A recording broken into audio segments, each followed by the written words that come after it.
Idol Dennis, kasano ka gamitin na nga na yan na daytoy kan api nga nagsarding and go ahead.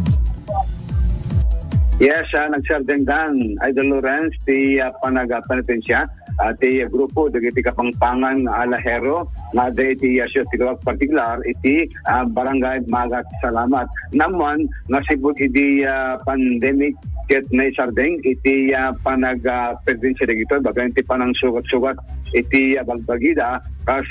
panangiparit ti Department of Health. May kadwa natayen dati para sugat da kano Idol Lawrence sumawang tinang tulad tingkuanan awan iti makabel nga mang sugat pa iti likod bukod dagiti mong sapsaplit iti bagbagina para iti panagpatensya iti Biyernes Santo nabagada iti invest nga indag patensya ket agpabasalatan indra aramiden ay intunggal Holy Week aging ganit iti Biyernes Santo kas na nagbayang tradisyon dagiti kapangpangan nga nabayagdan agnana dito syudad iti Lawaga iti agdama iti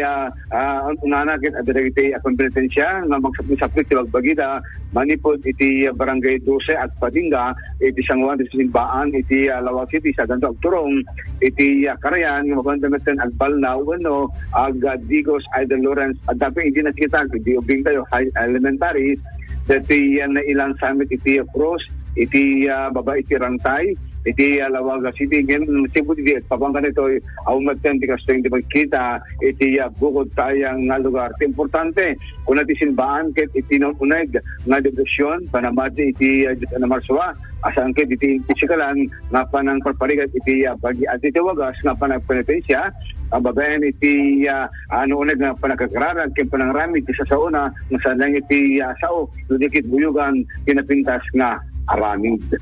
Damag pelang manibutan sa Sentro Tilawag, Idol Dennis Alipio, Tata IFM.